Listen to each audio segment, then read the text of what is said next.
আমার নবী পাকের প্রেমিকেরা, আমার আব্বা জানেরা, মায়েরা, বোনেরা, ইসলামের জন্য আমার রসুল সাহাবারা কতটা কষ্ট করেছে সেই ইতিহাস আমরা ভুলে গেছি। এই ভাঙরের জমিনে কোচপুকুরেতে এত সহজে ইসলাম আসেনি গো।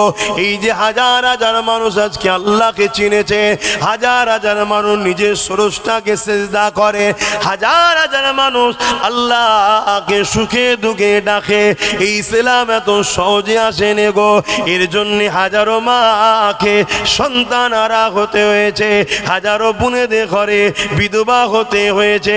সবচেয়ে বড় বিষয় যে না খেনা বানালে আল্লাহ পাক কোনো কিছু বানাতেন না। সেই নবী পাক সাল্লাল্লাহু আলাইহি ওয়াসাল্লাম তিনি ইসলামের জন্য কতটা কষ্ট করেছে।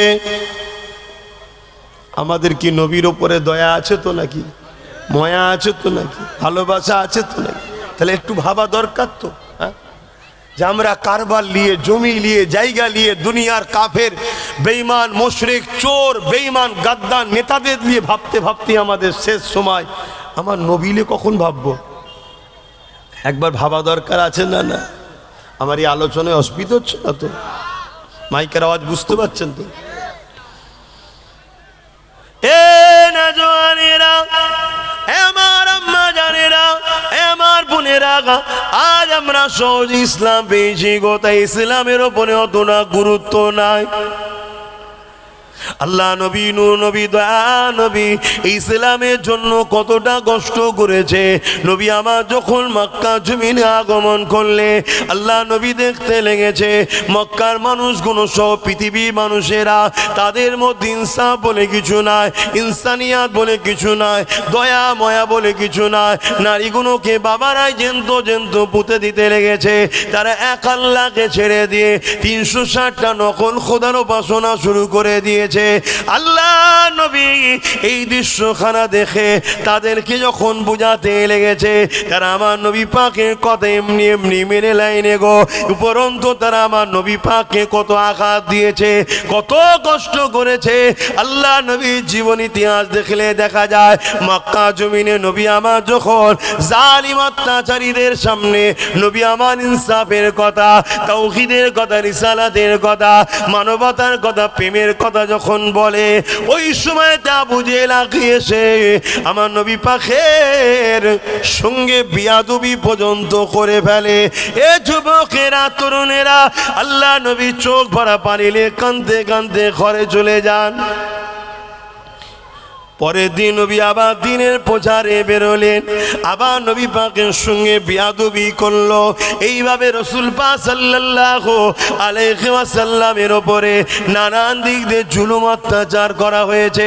এমনও দিন গেছে আল্লাহ নবী যখন সিজদায় পড়েছে, নবী পাকের পিঠের উপরে পচা দুম্বার ভুঁড়িকে পর্যন্ত চাপিয়ে দেওয়া হয়েছে। আমার রাসূলুল্লাহ একদিকে ভারী, অপর দিকে দুর্গন্ধ, এই অবস্থাতে নবী আমার সিজদায় পড়েছিল। রাসূলুল্লাহর কলিজার টুকরি হযরত খাতুনে জান্নাত ফাতেমা তাজ-জাহরা রাদিয়াল্লাহু তাআলা আনহা, তিনি তখন ছোট ছিলেন। আব্বা জানের পিঠ থেকে ওই পচা দুম্বার ভুঁড়ি গুলো নাবিয়ে দিতে লেগেছে। এ যুবকেরা, তরুণেরা, বাপেরা, সেই নবী পাক এত কষ্ট করে দুনিয়া জমিনে ইনসাফ প্রতিষ্ঠিত করেছে, দুনিয়া জমিনে ইনসানিয়াত প্রতিষ্ঠিত করেছে, দুনিয়া জমিনে দাসত্ব প্রথা বন্ধ করেছে, দুনিয়া জমিনে একত্ববাদ মহান রব্বুল আলামিনের দাস দাসী আমরা এই শিক্ষা দিয়েছে। এই দুনিয়া জমিনকে নেশা মুক্ত করেছে, এই দুনিয়া জমিনকে খুন মুক্ত করেছে, এই দুনিয়া জমিনকে রেপ মুক্ত করেছে, এই দুনিয়া জমিনকে জুলুম মুক্ত করেছে। আজ উম্মতে মুহাম্মাদি দাবি করে আমাদের কি দায়িত্ব নয় আমার রাসূলুল্লাহ রেখে যাওয়া দিনের মেসেজকে আগিয়ে নিয়ে যাওয়া? কোনো জায়গায় জুলুম হলে ওই জুলুমের বিরুদ্ধে রুখে দাঁড়ানো, কোনো জায়গায় নারীর ওপরে অত্যাচার হলে নারীর পাশে দাঁড়িয়ে অত্যাচারীদের বিরুদ্ধে রুখে দাঁড়ানো, কোনো জায়গায় যদি নেশাতে মানুষকে আসক্ত করা হয় ওই নেশার বিরুদ্ধে দাঁড়িয়ে এই সমাজকে নেশামুক্ত করার জন্য রুখে দাঁড়ানো দরকার আছে না নাই? আমার ওয়াজবাব একটু আলাদা হয়, কথা বুঝছেন তো নাই, কিন্তু ইসলামের বাইরে হচ্ছে না তো। দিদি বলেন সবই ঠিক আছে, আগেটা কেন বললেন দিদি মুদির কথা? ওটা দিদি মুদির কথা যদি বললে ইসলামের বাইরে হয়, তাহলে ফেরাউনের কথা বলবেন কেন? নমরুদের কথা বলবেন কেন? আবু জেলের কথা বলবেন কেন? এজিদের কথা বলবেন কেন? সেদিন ফেরাউন ছিল, নমরুদ ছিল, আজকে মুদি আছে। সেদিন ছিল এজিদ ছিল, উদবা ছিল, আজকে মমতা। একই ক্যাটাগরির তো নাকি? এরা জালিম হ্যাঁ না? আরে কথা বলছে না তো। তাহলে আল্লাহর কোরআন যদি জালিমদের বিরুদ্ধে লড়াই করার কথা বলে, তাহলে এদের বিরুদ্ধে আমাদের কথা বলতে হবে না? হবে না? আমি আবার বলছি, আমার নবী কোন ধর্মের মানুষের উপরে জুলুম করেনি, কোন ধর্মের মানুষের উপরে কোনো জিনিস চাপিয়ে দেয়নি। আমার নবীর আদর্শে, আখলাকে, চরিত্রে দলে দলে মানুষ রসুলকে আখিরি প্রফেট, পয়গম্বর, মেসেঞ্জার হিসাবে মেনে নিয়ে রসুলের দিনে দলে দলে কোটি কোটি মানুষ ঢুকেছে, আজও ঢুকছে। জোরে বলুন সুবহানাল্লাহ। আমার নবী যতবার লড়াই করেছে একটা বিষয়ের জন্য, জালিমের বিরুদ্ধে। এক কথা শুনছেন তো নাকি? আমার শুনছেন তো? মন দিয়ে শোনেন। কেন? ওলামার অভাব নেই, আলেমের অভাব নেই, বক্তা মৌলী সাহেবের অভাব নেই, পীর পীরজাদার অভাব নেই। অভাব হলো দুনিয়াদার বক্তা না আখেরাতওয়ালা বক্তা, এটা দেখতে হবে। আমার নবীর মিশনটা কি? নামাজ আমাদের হুকুম শরিয়াতে, ঠিক তো নাকি? নামাজ পড়তেই হবে। কিন্তু বলুন, আজকে আপনাদের এখানে এসে আমি জোহরের নামাজ পড়লাম, 2:10 মনে হয় ঢুকেছি, 2:30 উঠার কথা, হয়তো 2:35 উঠেছি, 5 মিনিট লেট হয়েছে।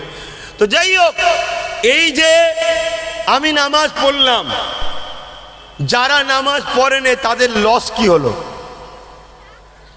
তাদের উপকারটা কি হলো আমার নামাজ পড়াতে? বলুন। আমার একটু কথা একটু সাথ দিতে হবে আব্বা, একটু সাথ না দিলে আমি পারবো কি করে? আমি নামাজ পড়েছি, যারা পড়েনি তাদের উপকার হয়েছে? একটু হ্যাঁ কি না বলুন। হয়নি। আর যারা পড়েনি আমি পড়েছি, এতে আমার কোনো ক্ষতি হয়েছে? তাহলে যে নামাজ পড়বে তার লাভ, যে পড়বে না তার লস। তাহলে এটা ব্যক্তি জীবনের ইসলাম। আর এই সমাজ থেকে যদি মদকে বন্ধ করা যায়, জোরে বলুন, পুরো সমাজের লাভ, পুরো সমাজের লাভ। আল্লাহর কোরআন মদকে ব্যান করেছে, রসুলের দ্বীন মদকে ব্যান করেছে। খুব মন দিয়ে শুনবেন, এই মদের বিরুদ্ধে লড়াই করে মদ মুক্ত পৃথিবী করেছে আমার রসুল। আজ উম্মতে মুহাম্মাদি হিসাবে আমাদেরকেও মদ মুক্ত সমাজ গড়ার দরকার আছে না নাই? জোরমান আছে না নাই? এটা তো উম্মতের ইমানের দায়িত্ব। মদের বিরুদ্ধে কথা বলো, কিন্তু কথা হচ্ছে মদের বিরুদ্ধে শুধু উলামারা ওয়াজ করলে কি মদ বন্ধ হয়ে যাবে? উলামারা ওয়াজ করে বাবারা মদ বন্ধ করো, মদ বন্ধ করো, আর সরকার মদ বিক্রি করবে। শুনছেন? তাহলে একদিকে যেমন আমরা ওয়াজ করব উলামারা, আমাদেরই দায়িত্ব আমাদের সমাজ থেকে ভালো ভালো ছেলেকে প্রতিষ্ঠিত করে তাদেরকে রাজ ক্ষমতার আগিনায় নিয়ে গিয়ে তাদের দ্বারা পার্লামেন্টে পাঠিয়ে বিল পাস করিয়ে মদ বন্ধ সমাজে করা দরকার আছে না নাই? এর নাম তো ইসলাম। আমার নবী মদিনার পার্লামেন্ট তৈরি করে সেখান থেকে বিল পাস করেছে নবী, সারা বন্ধ চলবে না। কেন? শরাব মানুষের মনুষ্যত্বকে হারিয়ে দেয়। শরাবের জন্যই অ্যাক্সিডেন্ট হচ্ছে, শরাবের জন্যই খুন হচ্ছে, শরাবের জন্যই সংসারগুলো ডিভোর্স হচ্ছে, শরাবের জন্যই সমাজ বিরোধী কাজ হচ্ছে। এই সমাজকে মুক্ত, শরাব থেকে সমাজকে মুক্ত করার নাম হলো ইসলাম। জোরে বলুন সুবহানাল্লাহ। এবার এই চেষ্টা আমি করছি, আপনাদেরও করা দরকার আছে না? যদি এই চেষ্টা করেন, মনে রাখবেন খায়রুল উম্মাহর পরিচয় দিচ্ছেন। আপনি যে শ্রেষ্ঠ উম্মত তার পরিচয় দিলেন। 100টা কাজ আছে, আপনি চেষ্টা করছেন, একটাও হয়নি। আপনার চেষ্টাতে একটাও হয়নি, ওটা আপনার জানার বিষয় না। আপনার বিষয় হলো চেষ্টা করা। ফাইসাল্লাহ আল্লাহর পক্ষ থেকে হয়। আপনি চেষ্টা করেছেন, ভালো নিয়ত করেছেন, এই নিয়তের জন্যই আল্লাহ আপনাকে নেকি দেয়। জোরে বলুন সুবহানাল্লাহ। এখানে উলামা ভাইয়েরা বসে রয়েছে, জিজ্ঞেস করুন ভালো নিয়ত করার সাথে সাথে আল্লাহ আপনাকে নেকি দেয়। কিন্তু আজ দুঃখের বিষয়, আজ বড় কষ্টের বিষয়, আমরা মা বোন বাপ ভাই মুসলিম সমাজ, আমরা কোনো জায়গায় ফ্রিতে কিছু পেলে সেখানে হাত পেতে দিই। আমরা একবারও ভাবি না এটা মদ বিক্রির পয়সা নয় তো? যে রসুল আমাদেরকে শিখালো মদকে বন্ধ করো, বন্ধ করা ছেড়ে দিয়ে সেই মদের পক্ষে আমরা লড়াই করছি না করিনি? কত দুঃখের বিষয়। এগুলো আমাদেরকে বুঝতে হবে। মদ বন্ধ হলে সমাজ পরিবর্তন হবে। দ্বিতীয় নম্বর কথা, ইসলাম এক মাস রোজা ফরজ করেছে তো নাকি? আমরা যারা রোজা রাখি আমাদের লাভ আছে, যারা রোজা রাখেনে তাদের লাভ আছে। আর কেউ যদি রোজা না রাখে, আমরা যদি রাখি, আমাদের কোনো ক্ষতি আছে? ও রাখে না, ওর ক্ষতি, আমি রেখেছি আমার লাভ। কি লাভ? যেমন মোবাইল সারাক্ষণ চলাতে, ইউজ করাতে নানা রকম ভাইরাস ব্যাকটেরিয়া ঢোকে, তাই মোবাইলের শোরুমে নিয়ে গিয়ে অ্যান্টিভাইরাস মারতে হয়। মোবাইল আবার ফ্রি হয়ে নতুন হয়ে যায়। এই 11 মাস ধরে আমরা নানা রকম খাদ্য খাই, খাদ্যর মধ্যে ধুলো বালি ব্যাড ব্যাকটেরিয়া জাম অনেক কিছু ঢোকে পেটের মধ্যে, যেটা শরীরের জন্য হানিকারক ক্ষতিকারক। আল্লাহ রোজাটাকে অ্যান্টিভাইরাস করেছে। 1 মাস রাখো, পুরো শরীরকে আল্লাহ আপডেট করে পুরো ক্লিন পরিষ্কার আবার 1 বছর জন্য সুন্দর করে দেয়। জোরে বলুন সুবহানাল্লাহ, আরো চিৎকার দিয়ে বলুন সুবহানাল্লাহ। ইসলাম কত সুন্দর ধর্ম দেখুন। কিন্তু প্রশ্ন এই জায়গায়, রোজা আমি রাখলে আমার লাভ, আপনি না রাখলে আমার ক্ষতি নয়, আপনার ক্ষতি। কিন্তু এতে সমাজের কি লাভ আছে রোজা আমি রাখলে? বলুন, সমাজের তো কিছু লাভ নয়। কিন্তু সমাজকে যদি ঘুষ মুক্ত করা যায়, বলেন সমাজের লাভ আছে না নাই? ইসলাম ঘুষের পক্ষে না বিরুদ্ধে? জোরে বলুন, জোরে বলুন। ইসলাম ঘুষ মুক্ত সমাজ গড়েছে। রসুল আমার, রসুল ঘুষকে বন্ধ করেছে। আমার আলোচনা অসুবিধা হচ্ছে না তো? কেন আপনাদের কি শোনা অভ্যাস, এখন কি শোনাচ্ছি আমি? ইসলাম ঘুষ মুক্ত সমাজ গড়েছে। এ যুবক, ঘুষ থাকার জন্য সমাজে কত ক্ষতি হচ্ছে শোনো। ঘুষ থাকার জন্য উপযুক্ত ছেলেরা চাকরি পাচ্ছে না, ঘুষ থাকার জন্য অনুপযুক্ত ছেলেরা চাকরি পাচ্ছে মোটা মোটা টাকা দিয়ে। ঘুষ থাকার জন্য মেডিকেলে উপযুক্ত লোক চাকরি পাচ্ছে না, অনুপযুক্ত লোক মেডিকেলে চাকরি পাচ্ছে। কালকে আপনি যাচ্ছেন চিকিৎসার জন্য, আপনার উচিত ছিল একটা অপারেশন, সেখানে ডাক্তার কিডনি কেটে বিক্রি করে দিচ্ছে, আপনি মারা যাচ্ছেন। কেন? অনুপযুক্ত লোক ডাক্তার হয়েছে ঘুষ থাকার জন্য। তাহলে ঘুষটা যদি বন্ধ হতো, তাহলে সমাজের মানুষ চিকিৎসাতে নিরাপদ থাকতো না, থাকতো না।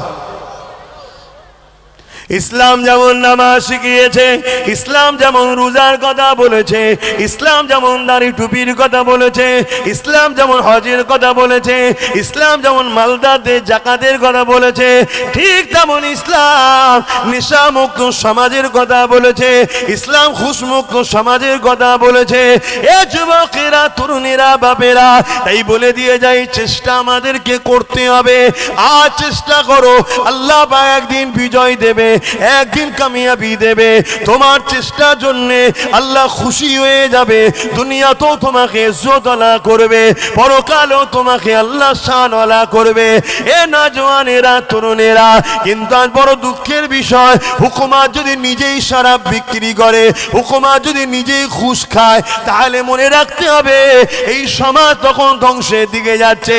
এ নওজওয়ানেরা, আরো একটা কথা বলে যায়, এই রকম সমাজ বিরোধী, এই রকম মানবতা বিরোধী, এই রকম হুকুমতকে যদি কোন আলেম পক্ষপাতিত্ব করে, তাহলে জেনে নিতে হবে ওই আলেমের ঈমানটা নষ্ট হয়েছে, না হয় কোনোদিন করতে পারে না। আর একটু এগিয়ে যায়, যেমন আমরা দেখেছি কুকুর কিন্তু ঘাস খায় না, খায় কি? কিন্তু কখনো কখনো কুকুর গাছের পাতা খায় না, খায় না? জোরে বলে, কখন খায়?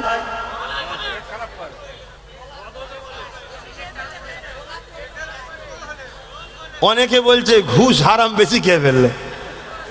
কথা ঠিকই, যখন পেট খারাপ হয়, এক কথায় পেট খারাপ, বদ হজম, ওভারলোড, তখন কিন্তু কুকুর গাছের পাতা খায়, তাই তো নাকি? তো কুকুর গাছের পাতা যখন খাবে বুঝে নিতে হবে এর পেট খারাপ। মুসলমান যখন ঘুষ খাবে, সুদ খাবে, মদ খাবে এবং ঘুষখোর, মদখোর, জালিম অত্যাচারী শাসককে সাপোর্ট করবে, তখন মনে নিতে হবে এ মুসলমান ঠিক কুকুরের মতো পেট খারাপ হয় না, এর ইমানটা খারাপ হয়েছে। নয় কোন মোস্তফা জানে রহমতের গোলাম ইতিহাসে টোটাল 1500 বছরের জীবনীতে দেখাতে পারবেন না কোন হাক্কানি আলেম জালিম শাসকের সাথ দিয়েছে, কোন হাক্কানি মুসলমান জালিম শাসকের সাথ দিয়েছে দেখাতে জোরে বলুন পারবেন না। হ্যাঁ, যদিও কেউ ভুল করে ফেলে তার কানে যখনই উলামারা আওয়াজ তুলেছে, বাবারা অন্যায়ের সাথ দিলে ইসলাম থেকে বেরিয়ে যেতে হয়, শুনছেন? অন্যায়ের জালিমের সাথ দিলে কি হয়? ইসলাম থেকে বেরিয়ে যেতে হয়। আপনারা জানেন তো নাকি এটা? একটু হ্যাঁ কি না বলবেন না, আমি একটু খুলে বলবো, অসুবিধা হচ্ছে না তো? কেন অনেকের অসুবিধা হচ্ছে, অনেকের অসুবিধা হয়েছে দেখছি তো। আরে গাধা জালিম, আব্বাস সিদ্দিকীর মুখ কথা আমার নয়, পীর সাহেবের ছেলে এসে বলে গেছে, পীর সাহেবের ছেলে এসে বলে গেছে কেন্দ্রে সরকারকে ভোট দিলে ঈমান থাকবে না, ইসলাম থেকে বেরিয়ে যাবে। রাজ্য সরকারকে ভোট দিলে ঈমান থাকবে না, ইসলাম থেকে বলে বেরিয়ে যাবে। অতএব আমিও বলছি, আরে তোর কথা আলাদা, আব্বাস সিদ্দিকী যে কথা বলেছে ক্ষমতা তো তোদের দুজনেরই হাতে আছে। যত উলামা তোদের পক্ষে আছে সব কটাকে ব্রিগেডে ডাক, আমি যেতে রাজি আছি, বাহাস ওখানে হবে, ঠিক না বে ঠিক? আমি চ্যালেঞ্জ করে প্রমাণ করে দেবো, মুসলিম শরীফের হাদিস, মিশকাত শরীফের হাদিস আজকে একটু বলবো আপনাদের সামনে। হাত তুলে বলুন, বলবো? শুনতে চাইছেন তো নাকি? এতে অনেকের কষ্ট হয়েছে, এখন খুব চলছে, বিশেষ করে আপনাদের ভাঙর এলাকা, এই আশেপাশের এলাকায় বড় বড় হল ভাড়া করেছে, করে প্রজেক্টরে দেখাচ্ছে, দেখো আব্বাস সিদ্দিকী আমাদেরকে ভোট দিলে ঈমান চলে যাবে বলেছে। কথা বুঝে আসছে না? না, তুই তো নিজের পাতা ফাঁদে নিজেই পা দিলি রে। ওর মধ্যে হয়তো 50টার মধ্যে 10টা এমন লোক ছিল তোদের দল করে ঠিকই, কিন্তু ভেতরে তার ঈমান ছিল, সে কিন্তু লড়ে উঠেছে। আব্বাস সিদ্দিকী যখন বলেছে আব্বাসের কথা যদি নাও মানি, কমসে কম একটু ভেরিফাই করি। শুনছেন তো? ভেরিফাই করতে গেলে হাদিস ধরে বলছি তো, তাহলে তার কাছে তো মেসেজটা যাবে যে না, আব্বাস যেটা বলেছে ওর বাপের কথা বলে না, ওটা আমেনার লালের কথা বলেছে। জোরে বলুন সুবহানাল্লাহ। কথা বুঝে আসছে? কেন আমরা মুসলমান গরিব, আমরা মুসলমান লুবি নয়, আমরা মুসলমান ক্ষমতার দিকে যেতে চাইনি, তাই বারবার যারা এসেছে তাদের পিছনে ঘুরেছি, আর বারবার আমাদেরকে তোমরা, তা বলে এটা নয় তোমরা আমাদের দ্বারা অনেক অন্যায়, অনেক বদমাইশি করিয়েছো, তা বলে এটা নয় যে তোমরা আমাদের ঈমানকে লুটে নেবে আমরা চুপ থাকবো। অত সহজ কিন্তু মুসলমানদের কাছ থেকে ঈমান বার করা নয়, ঠিক না বে ঠিক? হ্যাঁ, তো শোনো মন দিয়ে, আল্লাহ নবীর মুসলিম শরীফের হাদিস। এই আলো ফালো সরা, ডিস্টার্ব করিনি বাবা। এই দুপুরের সময় সব ঘুমানো লোক, একটু মাঠ থেকে খেটে এসে খেয়ে দে। কি ঘুমান তো নাকি অন্যদিন? তাহলে এদেরকে ধরে বসিয়ে রাখা চারটিখানি ব্যাপার না, আমি ভেতরে ভেতরে আল্লাহ আল্লাহ করতে হয়। আরে কাউকে পয়সা দিয়ে আনা নয়, কাউকে ভয় দিয়ে কি আনা নয়। এ না গেলে তোর ঘর ভেঙে দেবো, না গেলে তোর কাজটা আটকে দেবো, এক কিস্তি ঢুকেছে বাকিটা ঢুকবে না, কি এরকম করে আনা নাকি? না, তাহলে এর পরেও বাপ ডিস্টার্ব করিসনি। এটা আল্লাহর খাস দয়া, যেগুলো আল্লাহর নবীর গোলাম এলে গুলো আসে, এটা আল্লাহর খাস দয়া। আর এজন্য নবীর দুশ্মনদের বুক ফেটে যায়, অনেকের কষ্ট হয়। কথা বুঝে আসছে? নানা রকম কথা বলে, আমার আজকে কাটিং করে, এডিট করে, এআই করে, যাতে করে আপনারা আমাকে খারাপ ভাবেন, আর তারা আপনাদের ঘরে ইসলাম থেকে বার করতে চায়। তারও নমুনা দিয়ে যাব, শুনছেন? আল্লাহ নবী বললেন, যতক্ষণ উম্মত তোমার অন্তরে ঈমান থাকবে ততক্ষণ পৃথিবীর কোনো শক্তি উম্মতকে মিটাতে পারবে না। জোরে বলুন সুবহানাল্লাহ। তাই এই উম্মতের অন্তর থেকে ঈমানকে মিটাবার হাজারো ষড়যন্ত্র চলছে। তাই বলে দিয়ে যায়, অ্যাকচুয়ালি কথা হলো এটাই, আল্লাহ রসুল বললেন, মুসলিম শরীফের হাদিস, অন্যায় দেখলে হাত দিয়ে রোখো। অন্যায় দেখলে বলেন, একটু আওয়াজ দেন, হাত দিয়ে রোখো। যদি হাত দিয়ে রুখতে না পারো, মুখ দিয়ে প্রতিবাদ করো। যদি মুখ দিয়ে প্রতিবাদ করতে না পারো, অন্তর থেকে ঘৃণা করে দূরে সরে যাও। এই অন্তর থেকে ঘৃণা করে দূরে সরে যাও বলেই রসুল বলছেন, অন্তর থেকে ঘৃণা করে দূরে সরে যাওয়া, এই নমুনাটা হলো খুবই দুর্বল ঈমান। কিন্তু ঈমান আছে, ঈমান আছে কিন্তু দুর্বল।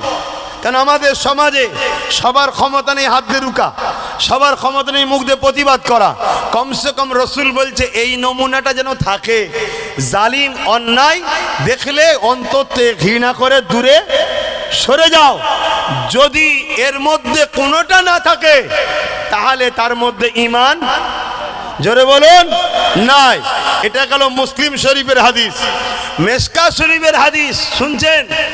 মেশকাত শরীফের হাদিস, আল্লাহ নবী বলছেন, কেউ জালিম, মন দিয়ে শুনবেন, উত্তর নেবো কিন্তু, কেউ জালিম জানার পরও যদি তার সাথ কেউ দেয় তাকে শক্তিশালী করার জন্য, আল্লাহ রসুল বলছে সে ইসলাম থেকে ওই মুসলমান বেরিয়ে যায়। শুনছেন আমার কথা? বুঝতে পেরেছেন কি? কেউ জালিম, উদাহরণস্বরূপ আমি জানতে চাইছি, আমার দেশের প্রধানমন্ত্রী জুলুম করছে না করে না? আওয়াজ দিয়ে বলুন, জালিম হ্যাঁ কি না? কারা কারা জালিম মানেন একটু হাত তুলে দেখাবেন। এ হাত সত্য তো না আমার সামনে খুশি? হ্যাঁ, হাত নামান।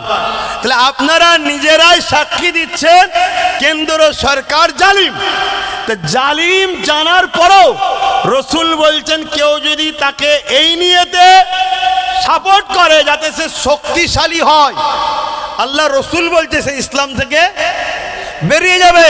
তাহলে কোন মুসলমান কেন্দ্র সরকারকে ভোট দিতে পারবেন? যদি দেন রাসূলুল্লাহর কথা অনুযায়ী ইসলাম থেকে, জোরে বলুন, বেরিয়ে যাবে। তাহলে আমি জানতে চাইছি, একদম দিল থেকে বলবেন, ঘাবড়াবার কিছু নেই, আল্লাহ ছাড়া কাউকে ভয় করবেন না। আমার রাজ্য সরকার জালিম হ্যাঁ কি না? কারা মানেন হাত তুলে দেখান। একমত তো? আমিও জানি ও বিরাট বড় জালিম। সব থেকে বড় জালিম হলো বিশ্বাসঘাতক, চিটিংবাজ।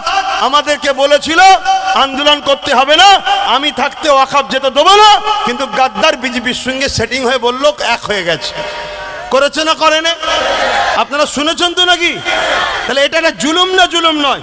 আমার মসজিদের মতো সম্পদ, কবরস্থানের মতো সম্পদ, ঈদগার মতো সম্পদ, খানকার মতো সম্পদ আজকে কেন্দ্র সরকার লুটছে, আর এও তার সাথে এক হয়ে ওয়াকফকে, আইনকে মেনে নিয়েছে। ঠিক তো নাকি?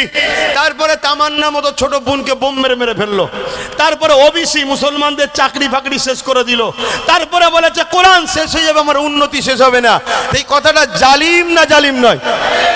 তারপরে আরো কথা বলছি শোনেন, আপনাদের ঘরে প্রসাদ খাইয়ে কাফের বানাতে চেয়েছে না চাইনি? রেশনের মাধ্যমে প্রসাদ খাইয়েছে না খায়নি?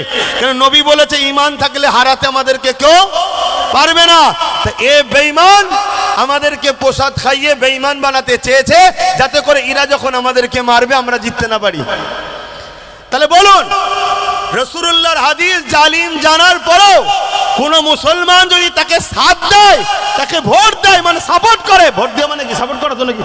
এজন্য বলেন, রাসূলুল্লাহর হাদিস অনুযায়ী সেই ইসলামে থেকে বেরিয়ে যায়। তাহলে আজকে বলুন, রাজ্য সরকারকে জালিম জানার পরেও এই জালিমকে কোন মুসলমান যদি ইসলাম থেকে বেরোবে না, বেরোবে না?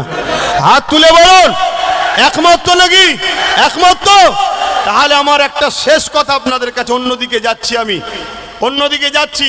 এই কথাগুলোকে কেটে নিয়ে যে কোনো একটা বুজুর্গর সঙ্গে আমার কথাকে সেটিং করেছে। তিনি বলেছিল সাথ দেওয়া যাবে, আর আমি বলছি ঈমান চলে যাবে, কত ইসলাম তো বেরিয়ে যাবে। অ্যাকচুয়ালি তিনি বলেছে কবে? যখন এই সব মুখোশগুলো খুলে এই সব মুখগুলো দেখায়নি, যখন বলেন কোরআন শেষ হয়ে যাবে, যখন এরম গাদ্দারি করেন, প্রথম যখন আসছিল 10,000 মাদ্রাসা দেবো, এটা দেবো, ওটা দেবো, সেটা দেবো বলেছিল না, তখন তিনি বলেছিলেন যে একে সাথ দেওয়া দরকার। আরে কোনো জায়গায় যদি কেউ বলে মসজিদের জন্য টাকা দাও, আপনি দেবেন না? দেবেন না। কিন্তু যখন জেনে যাবেন মসজিদের টাকায় সে মদ খাচ্ছে, আর দেবেন? তাহলে এই প্রথম বলা তো খারাপ নয় যে দাও, তাকে তো ভালো মনে করে বলেছে, দিয়েছে। কিন্তু আজ যখন জানা গেছে, ওরে শয়তান, তুই তো ঘুমটার মধ্যে একটা ইবলিশ শয়তান বসেছিলিস, আজ সাথ দিয়া যেতে পারে। এবার যদি দেয় রাসূলুল্লাহর হাদিস অনুযায়ী ইসলাম থেকে, জোরে বলুন। এটা আমার নবীর কথা বলেছি।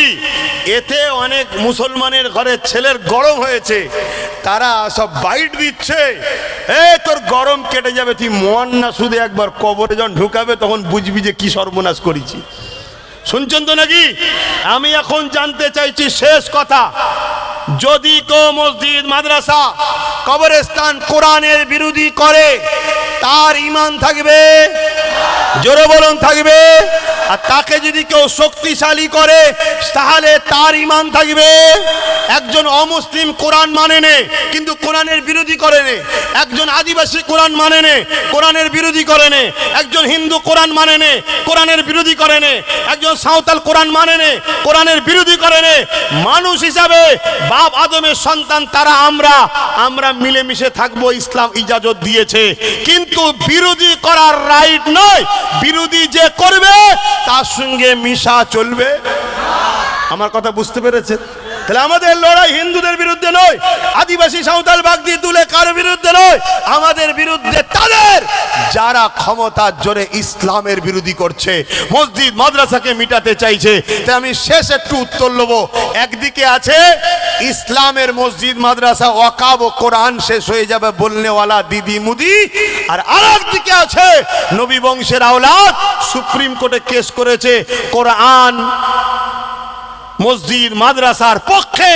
একজন ইমানদার হিসাবে, ধর্মগুরু ঘরের ছেলে হিসাবে আপনার কাছে জানতে চাইছি, এই জায়গায় মসজিদ মাদ্রাসা দুশ্মনের সাথ দেবেন, না নবী ঘরের আওলাদ যে কোরআন মসজিদ মাদ্রাসার পক্ষে দাঁড়িয়ে জেল পর্যন্ত খাটছে তার সাথ দেবেন? কার সাথ দেবেন? কথা মাথা ঢুকেছে? আমি ওপেন বলে যাচ্ছি, এটা আমার ডিউটি আপনাদেরকে সজাগ করানো।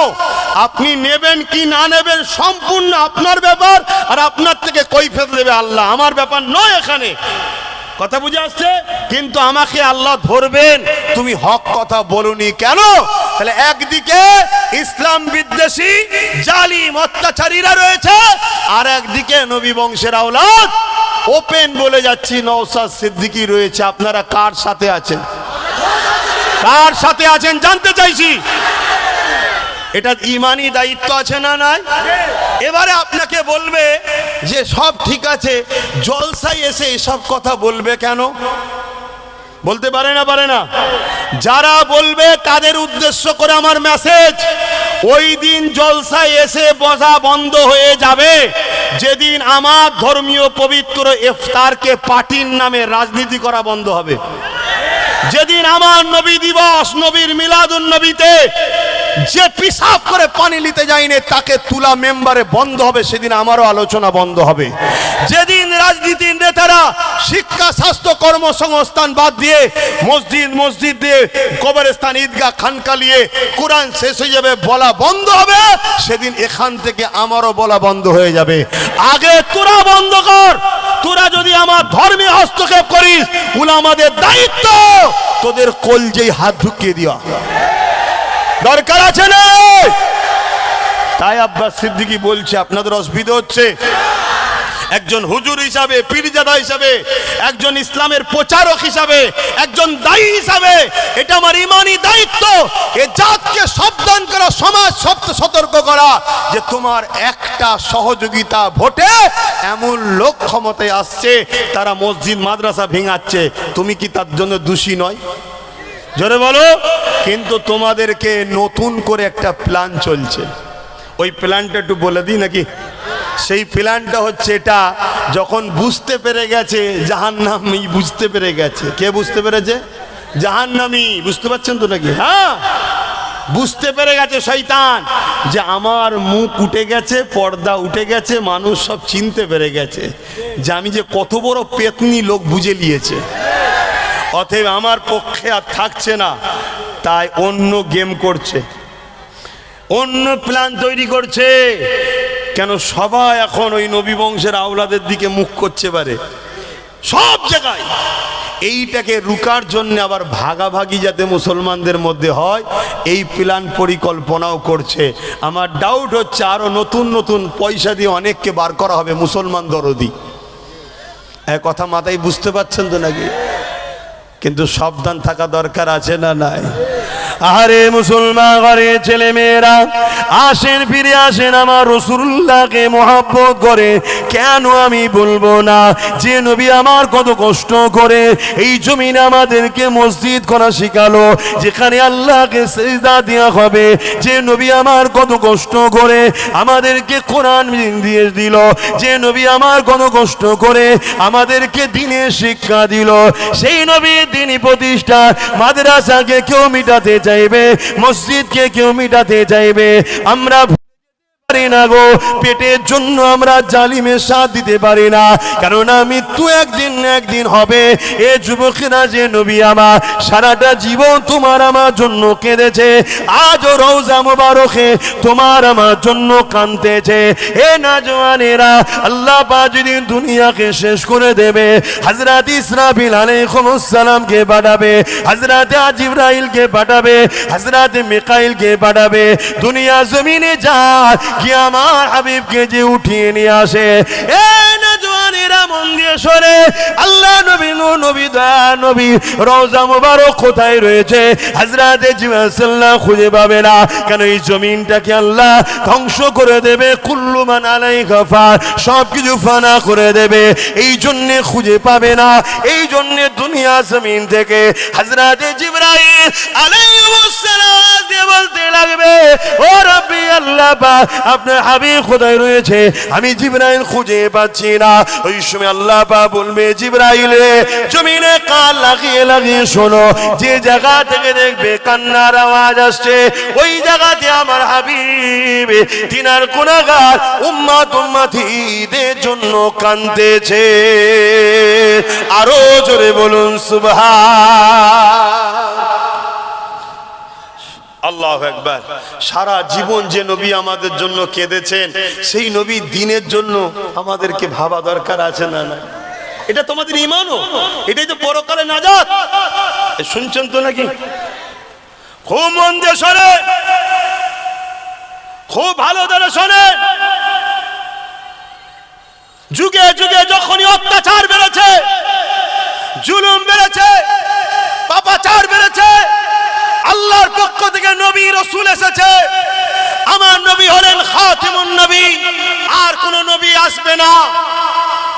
এবারে আল উলামা ওয়ারাসাতুল আম্বিয়া, নবীর ওয়ারিস আলেমে হাক্কানি যারা, তারা দুনিয়ার বুকে যুগে যুগে জালিমদের বিরুদ্ধে লড়েছে, অন্যায় অত্যাচারের বিরুদ্ধে লড়েছে। কিন্তু মনে রাখবেন, দুনিয়া শেষের দিকে যাচ্ছে, এবারে আসবে ইমাম মেহেদী আলাইহিস সালাম। আজ আমি জানতে চাইছি, আপনারা ইমাম মেহেদী সাল্লামের পক্ষে দাঁড়াতে যদি পান, দাঁড়াতে ইচ্ছা আছে না নয়? হাত তুলে সাক্ষী দেন, আছে না নয়? কিন্তু ইমাম মেহেদী আলাইহিস সালামের পক্ষে সামান্য কোটি কতক লোক হবে, অপরদিকে পুরো পৃথিবী জুড়ে অন্যায়কারী, জুলুমকারী, দাঙ্গাবাজ, ফিতনাবাজ, সমাজ বিরোধী, চরিত্রহীন, জালিম, পাপী, খুনি, আসামিরা তারা পৃথিবী ব্যাপী হবে। হাতির কাছে একটা ছোট্ট পাখির ন্যায় ইমাম মেহেদী সাল্লামের সংখ্যা এতটা কম হবে। আপনারা কি হুজুরের পক্ষে দাঁড়াতে পারবেন? ছেলেদেরকে শিক্ষা দেবেন, জোরে বলুন দেবেন। মনে রাখবেন, ইমাম মেহেদী সাল্লাম হকের পক্ষে, ন্যায়ের পক্ষে, মানবতার পক্ষে, ইনসাফের পক্ষে হবে। অপরদিকে বিশাল বাহিনী হতে পারে, তারা হবে জালিম, অত্যাচারী, জাহান্নামের পক্ষে। এই লড়াই বিশাল লড়াই হবে। এই লড়াইয়ে যারা মারা যাবে শহীদের দরজা পাবে, যারা বিজয় হবে আল্লাহ তাদেরকে গাজীর মর্যাদা দেবে। জোরে বলুন সুবহানাল্লাহ, আরো চিৎকার দিয়ে বলুন সুবহানাল্লাহ।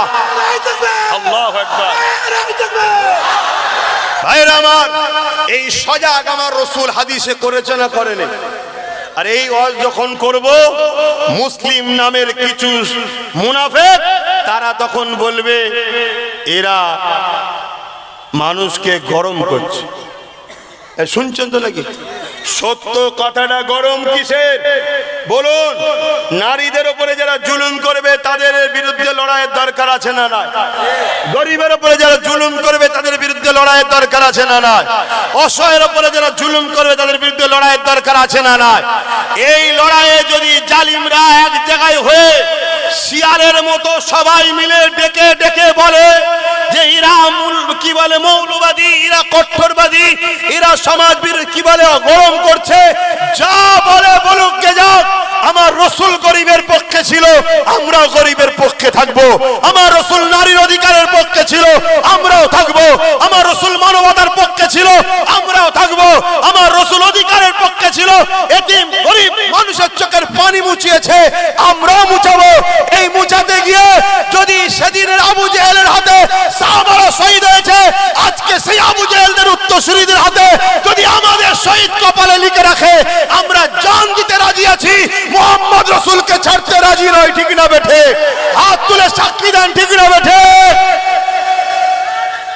আল্লাহু আকবার। ভাইরা আমার, ইসলামকে বুঝুন, ইসলামকে বুঝুন। আজ ইসলামের কথা বললে অনেকে মনে করছে হুজুর এসে রাজনীতি করছে। শুনছেন তো নাকি? অনেকে কেন তাদের বিরুদ্ধে কথা হচ্ছে তো কেন? তারা চোর, ইসলামের চোরের বিরুদ্ধে। তারা জালিম, ইসলাম জালিমের বিরুদ্ধে। তারা খুনি, ইসলাম খুনের বিরুদ্ধে। তারা নেশাগ্রস্ত, ইসলাম নেশাগ্রস্তের বিরুদ্ধে। তারা আসামি, ইসলাম আসামির বিরুদ্ধে। তারা মানবতার বিরুদ্ধে, ইসলাম মানবতার পক্ষে। কথা বুঝে আসছে তো নাকি? আমার ওয়াজ বুঝছেন তো নাকি? আমার প্রায় আরো 15-20টা ভাঙড় থেকে জলসা গেছিল, আমি একটাও নিইনি। কথা বুঝে আসছে? এগুলো একটা একটা মানে ওই চীনা পরিচিত একটু মাথায় মাথায় যারা থাকে তাদের মাধ্যম দিয়ে সব ধরে ধরে একটা একটা করে লিয়া হয়েছে। আমি ভাঙড়ে জলসা নিতে ভয় লাগে, অন্য কিছু নয়, একটাই টেনশন লাগে। আমি খুব রাগী মানুষ তো, কি বলতে যে কি বলে ফেলবো। তবে ইসলাম বিরোধী কিছু বলবো না ইনশাল্লাহ। কিছুদিন আগে কাউকে একটা ডোজ দিয়েছিলাম, জানেন তো নাকি? তার পক্ষে অনেক কটা কুকুর লেগেছিল, কেউ আমাকে মিথ্যা প্রমাণ করতে পেরেছে? কোরআন থেকে প্রমাণ হয়ে যাচ্ছে, কোরআন থেকে জনগণ প্রমাণ করছে। আরো হক উলামারা আছে না না, তারা কোরআন থেকে প্রমাণ করে দিচ্ছে যে হ্যাঁ, আল্লাহ কোরআনে বলেছে মানুষের মধ্যে এমন মানুষ থাকবে তারা চতুষ্পদ জন্তুর থেকেও নিকৃষ্ট।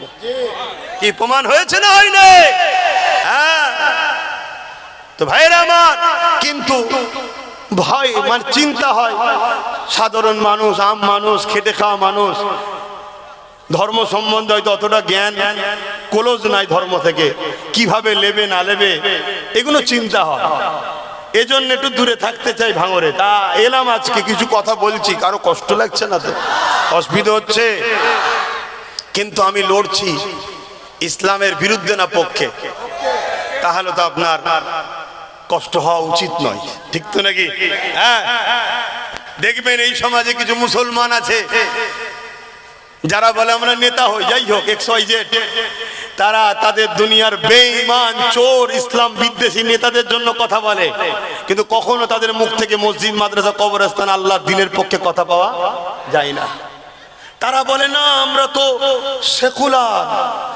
সেকুলার কাকে বলে? ওকে বলে সেকুলার। লক্ষ কোটি টাকা দিয়ে যখন কোন জায়গায় মন্দির করা হয় তখন সেকুলারের কথা মনে থাকে না? কেউ গাঁটের পয়সায় মসজিদ করবে তখন মনে হয় কমনাল। এই তো আপনাদের রাজারহাট নিউ টাউনে 1100 কোটি টাকার সম্পদ রাজ্য সরকার মন্দির করার জন্য দিচ্ছে। এটা কি সরকারের কাজ? জোরে বলুন। তারপরেও চলো ধর্মের বিষয়ে যাচ্ছি না। উপরন্তু ওই রাজারহাটে হিটকোর মধ্যে মুসলমানদের গাঁটের পয়সায় কিনা একটা জমিন মসজিদের আছে, সেটাকে রাজ্য সরকার চুরি করে হিটকোকে দিচ্ছে। তাহলে বলেন এটা কি উচিত করছে? এটা হ্যাঁ কি না বলুন? তোর প্রথম তো তুই যেটা করছিস অন্যায়। সরকারের কাজ মসজিদ মাদ্রাসা করা নয়। সরকারের কাজ মানুষ শিখবে কি করে, পড়াশোনা করবে কি, চাকরি পাবে কি করে, সুস্থ থাকবে কি করে, খাবে কি করে, এটা সরকারের কাজ। কথা বুঝে আসছে? যাক, তারপর আমি তর্কে যাচ্ছি না, কারণ ধর্ম বড় সেন্টিমেন্টের জায়গা, আমি যাচ্ছি না। তোর মন গেছে 1100 কোটি টাকা, 11,000 কোটি টাকা দিচ্ছিস, যে এরপরও কোনো বোকা মুসলমান যদি তোর সাথ দেয় সেটা আলাদা কথা, কিন্তু আমাদের মসজিদের জায়গা তুই জোর করে কেন হিটকোকে দিবি? এই কৈফিয়তটা রাজ্য সরকারের কাছে চাওয়ার অধিকার আমাদের আছে না নাই? আর এটা চাইতে গেলে এই এলাকায় কিছু নামধারী মুসলিম সুরাতে মুনাফিক আছে, তারা বলবে ও সব কথা বলার কি দরকার। আমার তো সন্দেহ হয় এদের সম্বন্ধে, যেটা তো আমাদের জমিনে হয়েছে ঠিকই, কিন্তু প্রোটেকশনটা আমাদের না অন্য কারো। আমাদের সন্দেহ। আল্লাহ জাত পাকের কসম করে বলছি যে তোদের দিলে কি একটু মসজিদের জন্য দরদ নয়? তোদের কি মুখে একবারও বেরোয় না যে তোমার জন্য আমরা সব করলাম, তুমি সব জায়গায় সব করলে, সবাইকে দিচ্ছ, আমার মসজিদের জন্য তোমার কাছে আশাও করিনি, যাও উপরন্ত আমার মসজিদের জায়গা তুমি কেন নিচ্ছ? এই বিষয়টা বলা দরকার আছে না নাই? কিন্তু তা না বলে আমরা যখন মসজিদের পক্ষে কথা বলবো, এরা তখন বলবে আসতে দেওয়া যাবে না, জলসা করতে দেওয়া যাবে না। কেন কথা বলবে? তাহলে আমাদের কি ডাউট হওয়া স্বাভাবিক নয় যে এদের গায়ে যদি মুসলমানের খুন থাকতো, তাহলে কমসে কম মসজিদের জন্য ডাইরেক্ট বলতে না পারলেও ঘৃণা করার মুখে থুতু মেরে সরে যেত, ঠিক না বেঠে? যেমন আজকে লাখো লাখো মুসলমান সরে যাচ্ছে, কি সরছে না সরে নেই?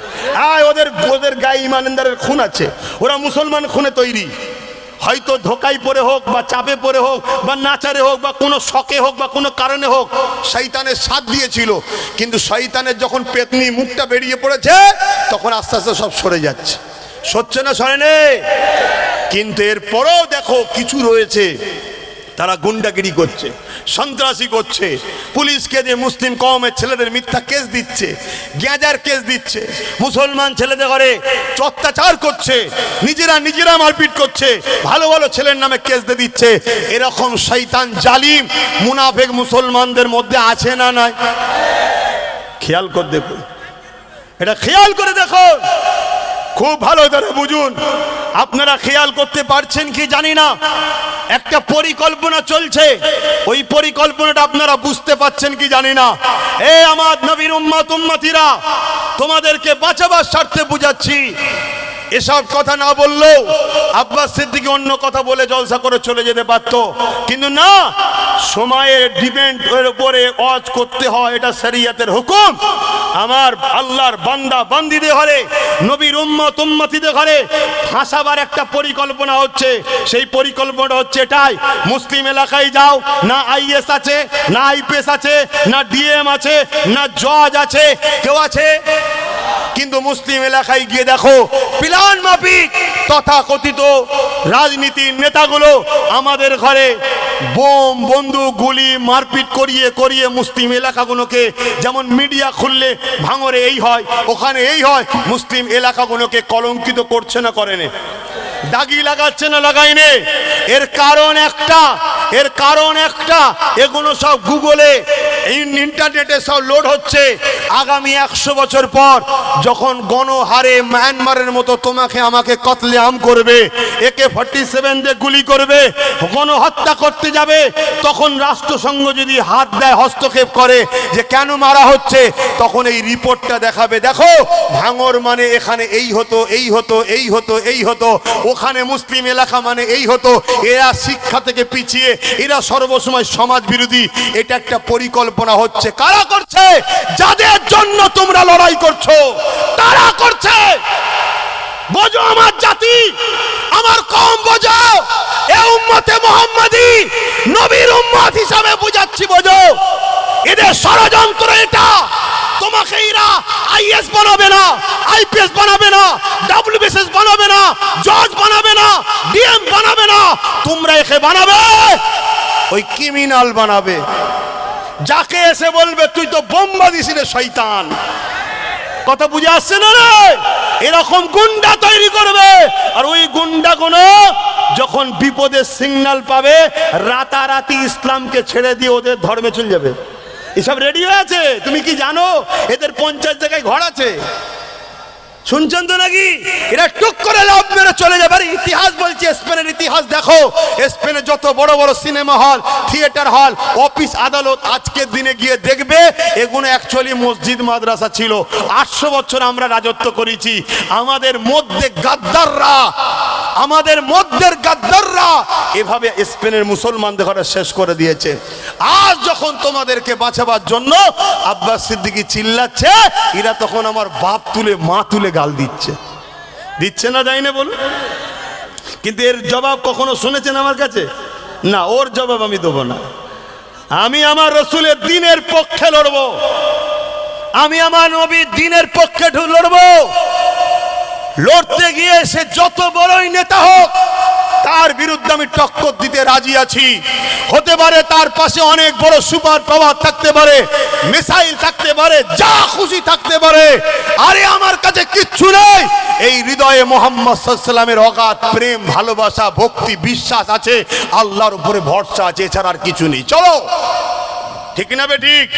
আপনাদের অসুবিধা হচ্ছে? এই লড়াই হবে, কোনোভাবে পিছুবার ব্যাপার নাই। মনে রাখো, যেদিন আমরা সংখ্যা কম ছিলাম সেদিন আমরা সব জায়গায় বিজয় লাভ করতাম। বদরে 313 জনে জিতেছি, খাইবারে আমরা জিতেছি, ওহুদে জিতেছি, আমরা মোতায় জিতেছি। মোতার যুদ্ধে মাত্র আমরা 3000 ছিলাম, 2 লক্ষ জালিমদের ছিল, ওখানেও আমরা জিতেছি। কোথায় 3000 আমরা, আর রোমরা ছিল 2 লক্ষ। ভাবতে পারছো? আমরা জিতেছি কেন? সেদিনে সংখ্যা কম ছিল, কিন্তু গাদ্দার ছিল না আমাদের মধ্যে। আজকে সংখ্যা বেশি, আমাদের মধ্যে মুনাফিক গাদ্দার ঢুকে গেছে। তাই আপনাদেরকে একটা মেসেজ দিয়ে যাচ্ছি, প্রথমে গাদ্দার গুণকে চেনো, গাদ্দার গুণকে আগে বাঁচো। গাদ্দার গুণই হলো আমাদের রাস্তার কাঁটা, রাস্তার কাঁটা সরিয়ে দাও। কথা মাথা ঢুকছে না? ঢোকে রে? নচেত আগামী দিন তোমার মসজিদ, তোমার মাদ্রাসা, তোমার কোরআন, তোমার দ্বীন, তোমার বাচ্চা পাবে না। ইসলাম থাকবে, ইসলাম ছিল, আছে, থাকবে, কিন্তু তোমার বাচ্চা পাবে না। আমার কথা আমার বাপজানরা নিতে পাচ্ছেন তো নাকি? মনে ব্যথা পেচ্ছেন? মনে ব্যথা পেচ্ছেন? কিন্তু মনে রাখবেন, এখানে অনেকে বলতে পারে যে বাপ সবই তো বুঝছি, অন্যায়ের বিরুদ্ধে কথা বলতে গেলে জেল হয়ে যাবে, মার খেতে হবে, হ্যাঁ, কাজ বন্ধ হয়ে যাবে, হ্যাঁ, টোটো চালানো বন্ধ হয়ে যাবে, বিভিন্ন কমিটি থেকে বাদ পড়ে যেতে হবে। এটাই তো আমার আব্বা, ভাইয়েরা, মায়েরা, বোনেরা, আল্লাহর পরীক্ষা। না হয় বেলাল গোপনে গোপনে গিয়ে রসুলকে মেনেছে, আল্লাহকে মেনেছে, ওটা গোপনের মধ্যেই ছিল তো, আল্লাহ কেন প্রকাশ করে দিল? আর 10 মিনিট বলবো, তারপরে নামাজ, দোয়া হবে, নামাজ হবে। অসুবিধা হচ্ছে? ওয়াক্ত আছে, আর 10টা মিনিট বলি নাকি? তাহলে হযরতে বেলাল হুজুর গোপনে গোপনে ইসলাম কবুল করেছে, এই খবরটা আল্লাহ প্রকাশ করে দিল। কেন? যে বেলাল আমাকে ভালোবাসে, এর প্রমাণটা দুনিয়া লাও, এবং বিপদের দিনেই প্রকৃত বন্ধুকে চিনা যায়। জোরে বলুন সুবহানাল্লাহ। তাহলে বিপদ যদি তোমার সামনে আসে আর তখন তুমি যদি আল্লাহ ছেড়ে দাও, আল্লাহর মহব্বত হলো কি করে বল? নবীরা আল্লাহর জন্য জীবন দিয়েছে। বনি ইসরাইল কওমের কম বেশি 70,000 নবীকে তার উম্মতরা কতল করে দিয়েছে। শুনছেন তো নাকি? হ্যাঁ, জন্মেছি যখন মরবো একদিন, ওটা নিয়ে ভেবে লাভ নয়। ভাবতে হবে একটাই জিনিস, আল্লাহ না নারাজ হয় এমন কাজ করব না। আল্লাহর পক্ষে, আল্লাহর বিরুদ্ধে যারা, তাদের বিরুদ্ধে। কথা মাথায় থাকবে তো নাকি? হ্যাঁ, তাতে সংসার জীবনে হোক, রাজনীতির জীবনে হোক, অর্থনীতির জীবনে হোক, যে জীবনেই হোক, আমাদেরকে এই মজবুত হয়ে থাকতে হবে। আসুন সালাত ও সালাম পাঠ করি। ইয়া নবী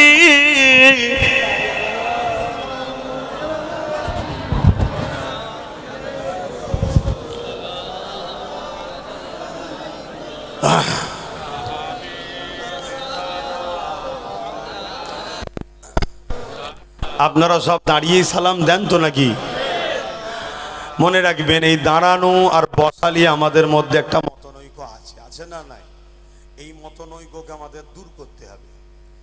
যেমন আমরা কেউ যদি বসে সালাম দেয় তার বিরুদ্ধে আমরা ফতোয়া জোরে বলুন দিই না, কেন? এটা প্রেমের ব্যাপার।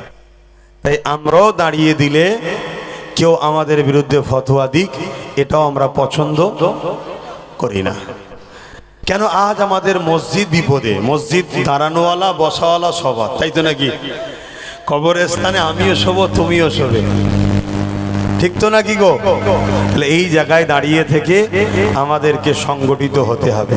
তবে হ্যাঁ, আমরা দাদা হুজুরকে মানি, বলুন সুবহানাল্লাহ, বলুন আলহামদুলিল্লাহ।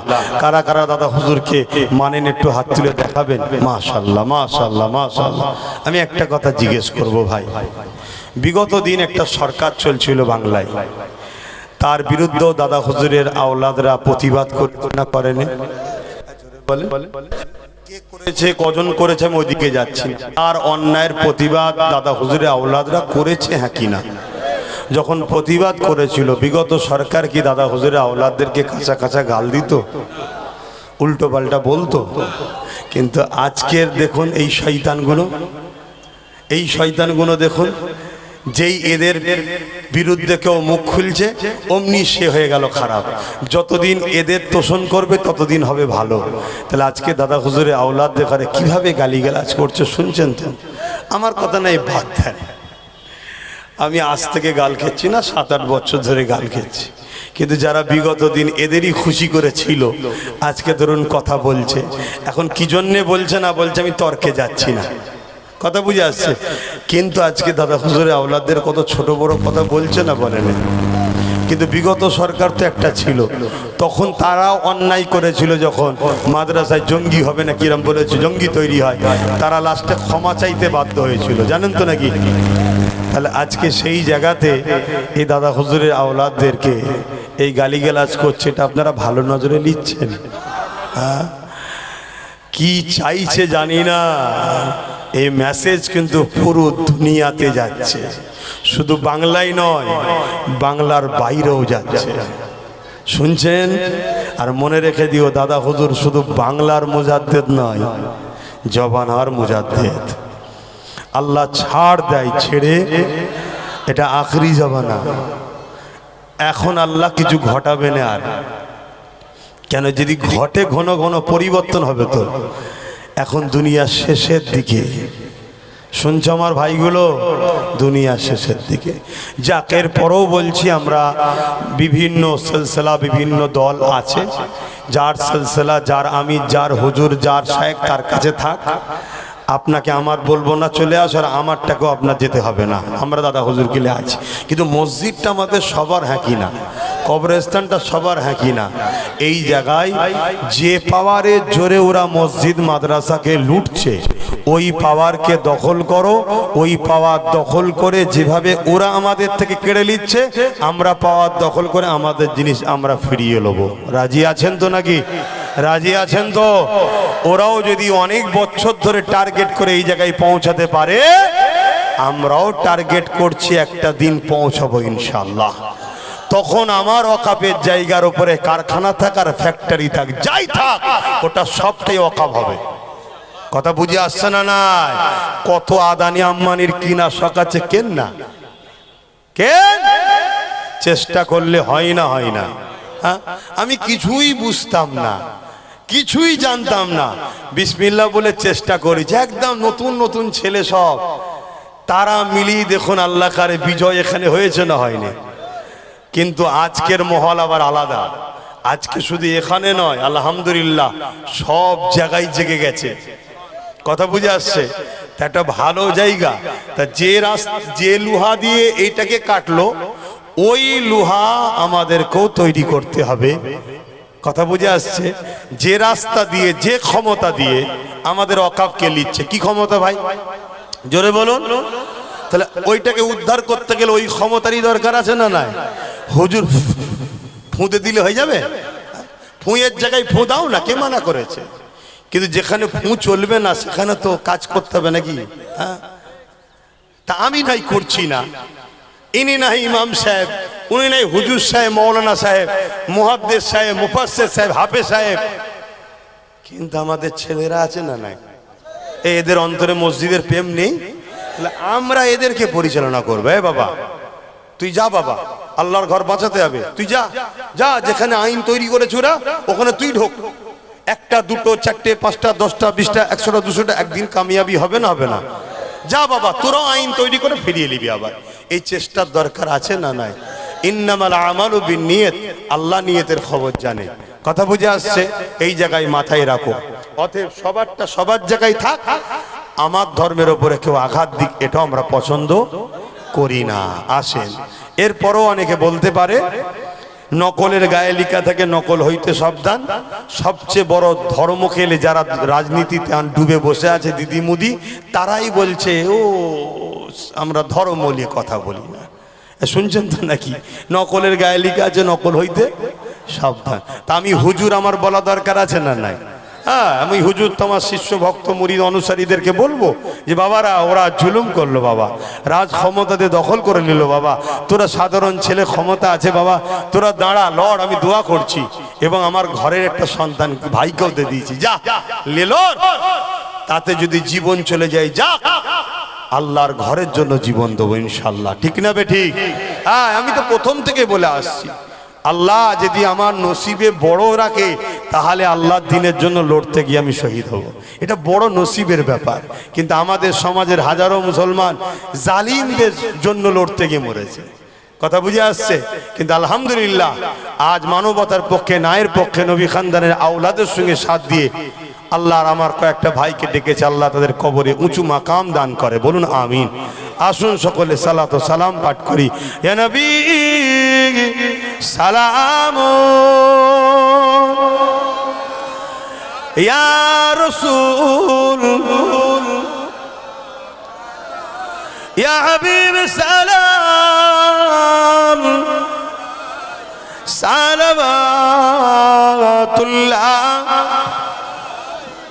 কঠিন হাসরের দিনে কি আছে মোদের কপালে, গুনাহগার উম্মাত আপনার লইবেন সঙ্গে মাহশরে। নবী সালাম, ইয়া রাসূল, ইয়া হাবিব সালাম।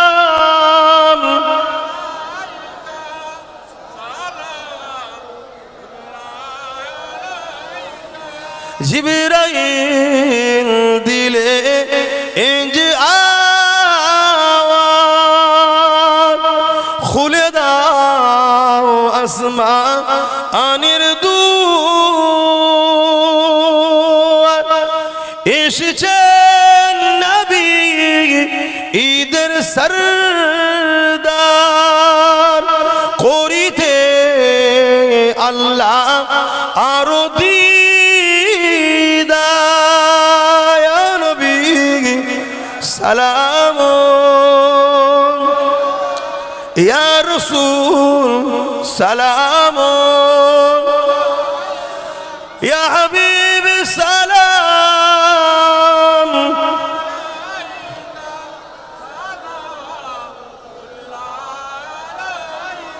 একটু মহব্বতে নারা দেন, নারে তাকবীর। আরো জবান খুলে ইমানদারের গলায় নারে তাকবীর, নারে দিবের। দ্বীন ইসলাম, কোরআন ও সুন্নাহ ভাঙরবাসীগণ, বিশ্বের মোমেন মুসলমানগণ নারে দিবে। হাত তুলে বলুন লব্বাইক লব্বাইক ইয়া রাসূলুল্লাহ, লব্বাইক ইয়া হাবিবাল্লাহ।